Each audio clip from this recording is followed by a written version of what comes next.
Alright, this is a video about how to replace and remove and install the roller rocker arms on a Ford 4.6 two-valve modular V8. Okay, and also I'll explain why the screwdriver method is not a good way to go. Alright, so the car I'm working on is a 2002 Ford Mustang GT. Alright, I had to replace the camshafts in this car, and I used the screwdriver method to remove the roller rocker arms. Now, it worked okay. The thing is also, my lifters were in good shape. They didn't need to be replaced. They're fully pumped up. And that makes it more difficult to install and remove them with the screwdriver method. I'll show you the screwdriver method. I mean, I don't advocate it, even for removal. As a matter of fact, if you're gonna, you could remove it by just removing the camshaft bearing caps.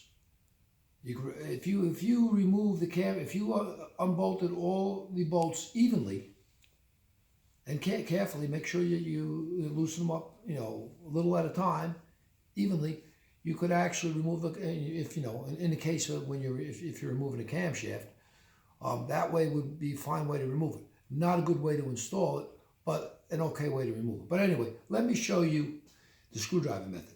All right, here we have a lifter. This is your hydraulic lash adjuster right here. This is your cam follower or your roller rocker arm. I'm just going to call it a rocker arm. And I'm just going to call the lash adjuster a lifter, hydraulic lifter. And here's your camshaft lobe. Now the camshaft lobe is pointing straight up. So what you would do with the screwdriver method to remove it is you get your screwdriver in there and you pop, you kind of carefully you gotta be careful not to touch your lifter, and you pry it up. Oops, almost got it. See, it's risky. Because you're putting a screwdriver in there, you could bear against the, you don't want to put too much pressure on. There you go, popped off. So screwdriver method takes it off fairly easily, doesn't put too much strain on anything if you're careful. So removing it with the screwdriver isn't a bad way. Although like I say, if you're gonna take the camshaft out, you could just unbolt all the bolts evenly, but that would probably take longer.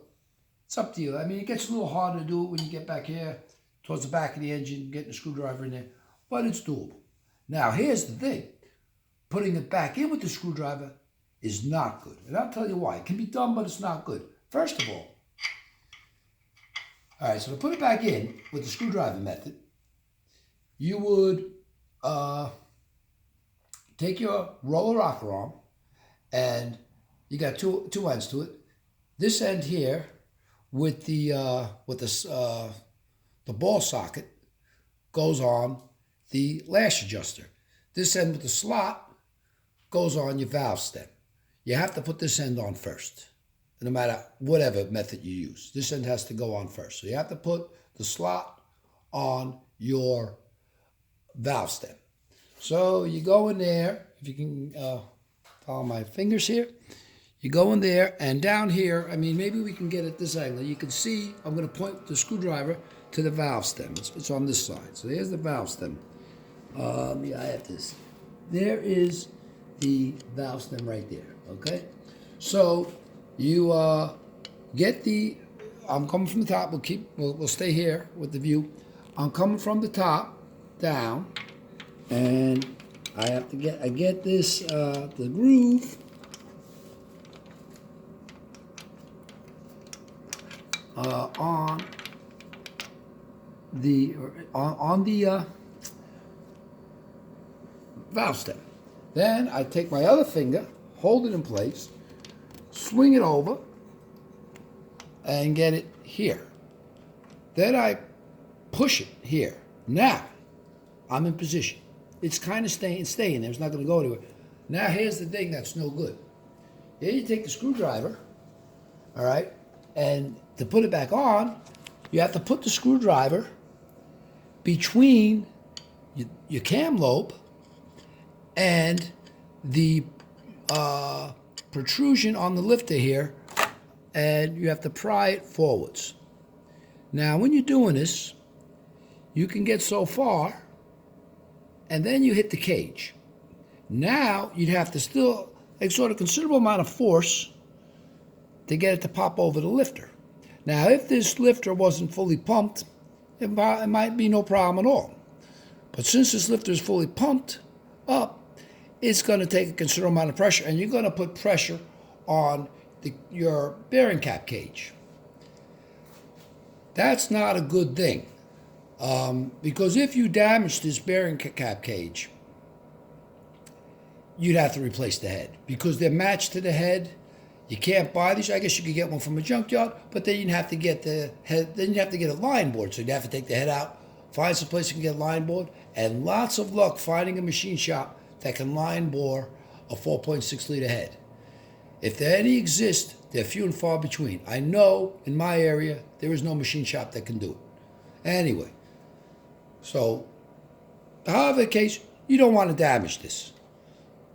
All right. Also, you're putting a screwdriver against your cam. Not the greatest thing in the world either. You're prying against that. It's hardened steel. If you have a screwdriver that's not too badly scuffed up, it probably won't damage it. But again, other issue. If we come back here to look at the valve stem, you can see when I'm putting the pressure on it, you can see that valve stem moving. And I have to put even more, I have to pull even more to get it on there. There's friction there, it's grabbing it, it's catching. You might bend the valve stem. Another bad thing, you bend the valve stem, you gotta pull the head. So, it's not a good technique to put it back on with. So I'm not gonna put it back on with the screwdriver. I'm showing you it could be done. I'll show you how to do it. You wanna do it to your engine? Be my guest. I'm not doing it to mine. Now, so reinstalling with it is no good. Now, I could actually leave it like this. It's fine. It's in position.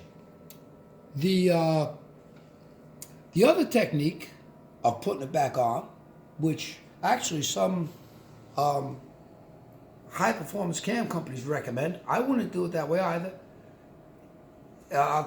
would be to put all your lifters in, set your engine at top dead center, and evenly tighten down on all the bolts gradually tighten your bolts down, making sure you do it evenly. If you're careful and you do it evenly, you won't bend anything. You won't bend your camshaft. But you're gonna have a problem with proper torque. If you care about torque, it's just not gonna work. You're not gonna know what your torque is because the valve springs are pushing up on some of the cam lobes. No matter what position you put the cam in, there's always going to be a cam lobe that's getting pushed up. And if you're installing it this way, the only position you can have the cam is top dead center, because this is an interference engine, and you could bend the valve. You have a valve hit a piston, so you have to have it at top dead center. And at top dead center, some of the valves are pushing on the cam lobe. They're exerting a considerable amount of force. So they're pushing up. The spring, one or two, maybe three valve springs are pushing up on the bearing caps. So you have to, and you're countering that force when you're torquing. But how much force is acting? How much are you countering? You can't know for sure, but it's a considerable amount of spring pressure. It's enough that when you're in top dead center, it pushes the engine back. It won't stay. They make a special tool to hold the cam at top dead center. So because the spring moves the whole engine. So there's force there. Not going to get accurate torque. So really, the only good way to do it, you need a valve spring compressor tool. Now, that's what happened to me. The screwdriver technique worked fine for taking them off. Going to put them back on, I ran into that problem. It's like, okay, this is not happening, and I explained to you why. So I figured, okay, I'll order a valve spring compressor tool. Order the tool, guaranteed 4-day delivery. Never happened. I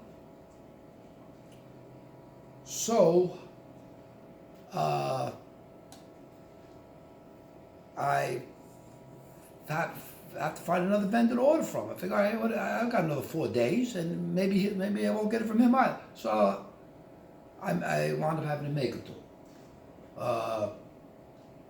Took about 4 hours to make this tool. I had to.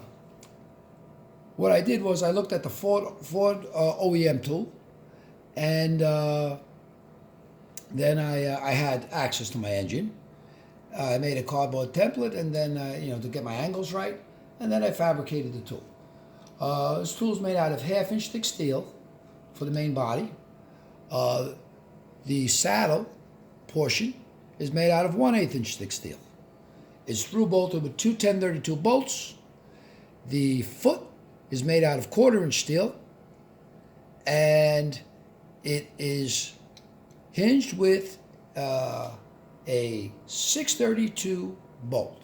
And you would think a 632 bolt might not be strong enough to take that force, but I've already replaced all the roller rocker arms in this engine with this tool, and the screw hasn't even bent, and still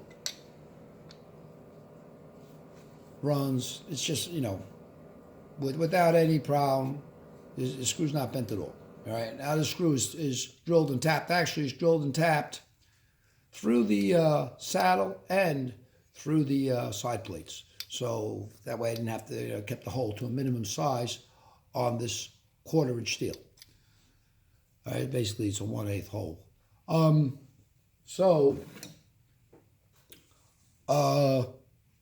Here's the tool. Now to put this in with this tool, you simply take the saddle and put the saddle so that it goes, it straddles the cam lobe. There's the saddle is 1/2-inch apart. This is 1/2-inch body here, so the plates are 1/2-inch apart. The cam lobe is about 12 millimeters thick, a little less than 1/2-inch, so it works out just right. You got. As you can see, you have some clearance, but not a whole lot. Maybe you got a 32nd of an inch clearance, which is good though, because it keeps you centered. All right, so you put the foot is articulated, you bend the foot forwards, you get the tool in place, you make sure your saddle is on the shaft of the camshaft, and then you take the foot and you make sure your foot is between the roller rocker arm and the retainer plate. If we can get down there, see, here's the foot. So we push that up onto the roller rocker arm and retainer plate, and then, and actually when it's in like this, it's not as easy with this technique. So it's easier if it's not in place initially. So because it slipped back a little too far to make it get in. So I'll start from fresh. Here's the roller rocker arm. Here's the tool. Put the tool on as I described. Make sure now you take the tool. You make sure your saddle is bearing against your camshaft, the shaft of the camshaft, and then you swing the foot over so that the foot, if we can get down there, the foot is resting right on top of the retainer. Now, take a 6-inch adjustable or a 5/8 wrench. So, adjustable is a little bit better because the jaws are longer. Adjust it so it's nice and snug. And as you can see, you can easily move the valve. Compress the spring. Now, you take your roller rocker arm, And this is the hardest part, is getting it on the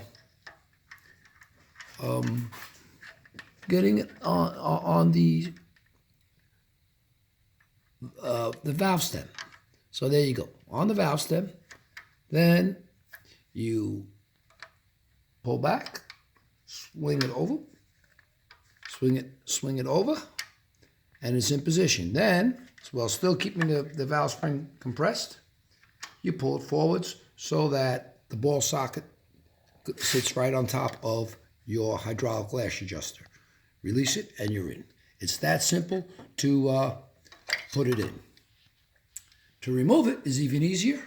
I'll show you removing what I showed you how to remove with the screwdriver, which I don't advocate, because it's more, you got to be more careful actually. It can be done, but you got to be more careful. And like I say, with a pump lifter, you know, it's just better to use the tool. So you put the tool in, you swing the foot forwards, slide the tool over the cam lobe, make sure your saddle is against the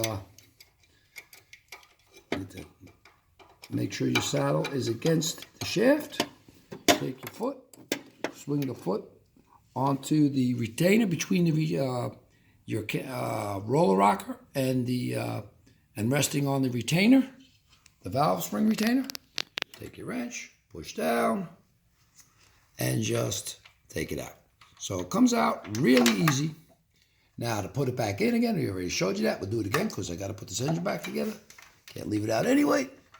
So you put it on the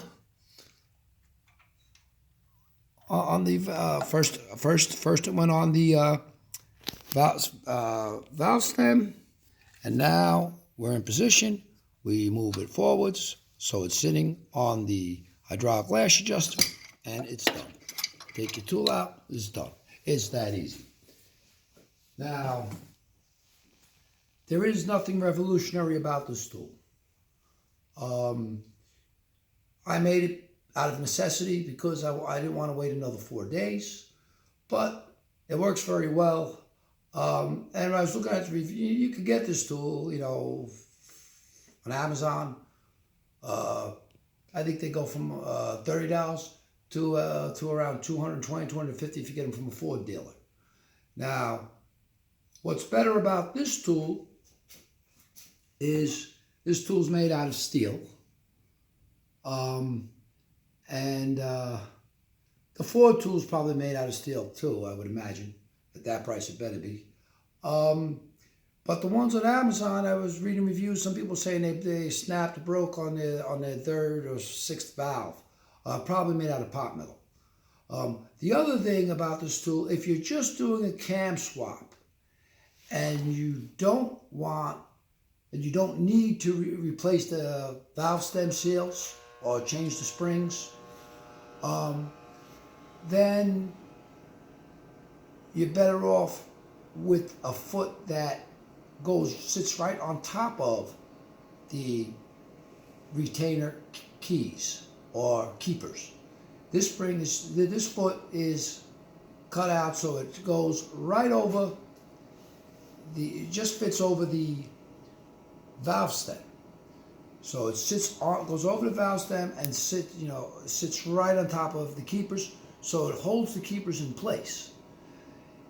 The tools that are available have an opening wide enough to allow you to access the keepers, which is a good thing if you need to replace your springs. You got to take the keepers out. But it's not a good thing if you don't want to remove the keys, because there's a risk that they might fall out. Sometimes the valve stays stuck and the retainer goes down and the keepers fall out. And so you got to be careful to make sure it doesn't happen. You got to keep your finger on top of it when you're pressing down. You got to take extra precautions. This way, there's no worries with this tool. If you're just compressing the spring so that you can do a cam swap, you're better off with this. Now, if you wanted to, or if I wanted to use this tool to remove the keys, I would have to change this foot. So I had a bigger diameter, have a stop here that went against the valve spring retainer to prevent it from going forwards when it went down, and a big enough gap here so I could access my keys. No big deal. Just make a new. I just would make a different shoe. Well, anyway, that's the process for removing the roller rockers on a Ford 4.6 liter 2-valve V8. This process would work with any tool that's similar to this. The Ford OEM tool is the process you would use. And that's also why I don't recommend using the screwdriver method. Again, if your lift is on, pumped up, it might not be so bad. You won't have to put as much, you won't have to force the springs down as far, you won't put as much pressure on the valve stems. But still, this is the safest way to go, the best way to go. Certainly, on reinstallation, when you're putting it back in, if you did it by compressing all the bolts, you're going to have an issue with even torque. Even you won't bend the camshaft, but you won't really know what your torque is. These bolts only get torqued down to 7.5 foot-pounds, 10 Newton meters. So, if that spring's pushing back with 5 foot-pounds,